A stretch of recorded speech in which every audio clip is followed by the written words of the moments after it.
Here's your weekly AstroYoga forecast.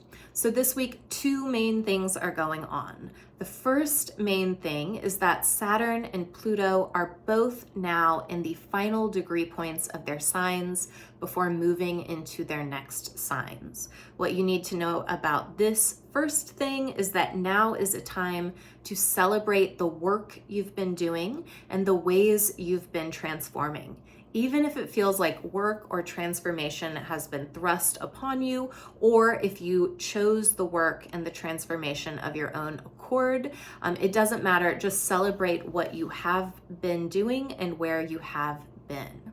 The next thing to know about this is that it's time to begin to envision how you are going to transform and what you are going to build or protect in the coming cycle to come.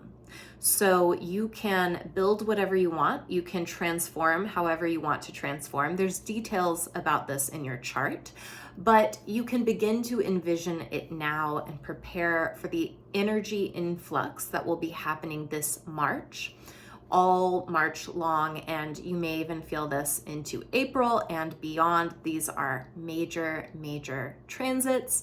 The Pluto one will certainly be felt for years and years to come.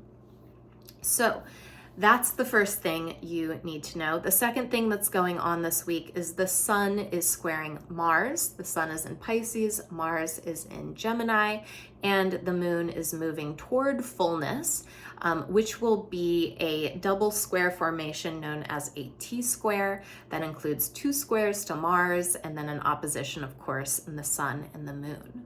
What you need to know about this one is that it is time to reconcile various ways of knowing things.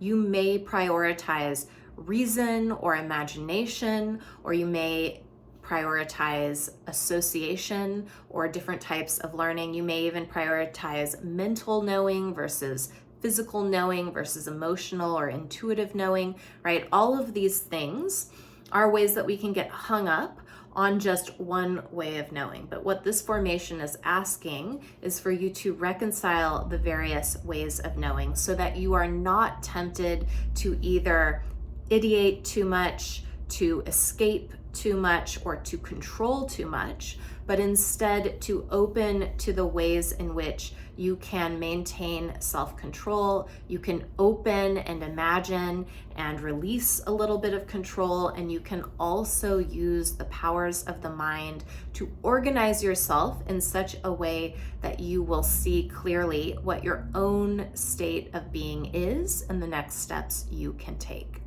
So those are the main things going on this week. They are a little bit complex. They are happening somewhere in your chart. If you are curious about what's going on for you, I invite you to book your astrology reading. The spots for March are now open. As well, if you're curious about how these sorts of astrology questions show up in your yoga practice, or how you could use yoga to help move the energies that we're talking about in astrology, I am going to open up another round of AstroYoga teacher training. You heard it here first. I'll be announcing that on my email list later this week. Okay, thanks you guys. I hope you have an amazing week and a good time as we lead into this full moon.